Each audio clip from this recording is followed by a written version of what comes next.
নির্বাচন ভবনে এই মুহূর্তে আছেন সহকর্মী কিশোর জাহান, সরাসরি যুক্ত হচ্ছি তার সঙ্গে। কিশোর জাহান, একটু বলবেন যে আপিল শুনানির আজকে যে শেষ দিন, কোন পর্যায়ে রয়েছে শুনানি?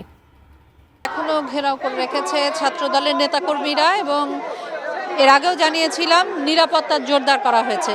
একটু দেখাতে চাই, সকাল 10টার কিছু সময় পরেই আসলে ছাত্রদলের নেতা কর্মীরা এই পুরো নির্বাচন কমিশন ঘিরে অবস্থান নিয়েছেন, যে কারণে সকাল থেকে আমরা আসলে যতটুকু নিরাপত্তা জোরদার করতে দেখেছি, বেলা বাড়ার সাথে সাথে কিন্তু সেটি আরও বাড়ানো হয়েছে। পুলিশ আনসারের পাশাপাশি এই মুহূর্তে কিন্তু আমরা নির্বাচন কমিশন ভবনের গেটে সেনাবাহিনীর সদস্যদেরও দেখতে পাচ্ছি, একই সঙ্গে জল কামান সেটিও কিন্তু রাখা হয়েছে নিরাপত্তার সাথে। কমিশন ঘেরাওয়ের কারণ কি সেটি আসলে জানাচ্ছিল ছাত্রদলের কাছ থেকে। নানা অভিযোগ নিয়ে কিন্তু তারা যেটি বলছেন, পোস্টাল ব্যালট সংক্রান্ত এক ধরনের অভিযোগ নিয়ে ওনারা এই কমিশনে এসছেন।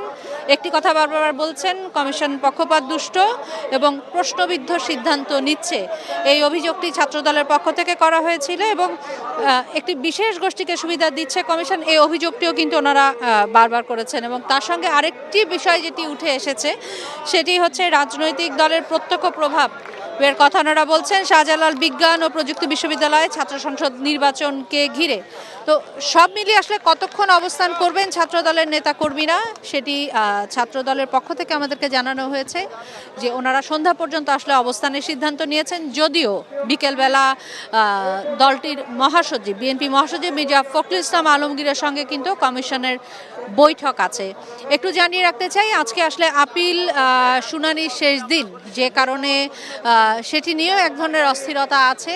আমরা সকাল থেকে দুপুর পর্যন্ত যেটা দেখেছি, সব মিলিয়ে 65টি আপিল শুনানির নির্ধারিত ছিল আজকের দিনের জন্য। আজকে যেহেতু আপিল শুনানির শেষ দিন, প্রথমার্ধেই কিন্তু এরই মধ্যে 35টির বেশি আপিল শুনানি সম্পন্ন হয়েছে এবং দুপুরের পরে 2:30টার কিছু সময় পরে দ্বিতীয় অধ্যায় যে কার্যক্রম সেটা তারা শুরু করেছেন। প্রার্থিতা বৈধ যাদের হয়েছে তারা আসলে সন্তুষ্ট প্রকাশ করলো, যারা বৈধতা পাননি তারা কিন্তু লেভেল প্লেয়িং ফিল্ড নিয়ে নানা প্রশ্ন রেখে গেছেন এবং একই সঙ্গে নির্বাচনী প্রচারণা নিয়েও কিন্তু নানা অভিযোগ ওনারা করছেন এবং কমিশন সবার সাথে সমান আচরণ করছেন।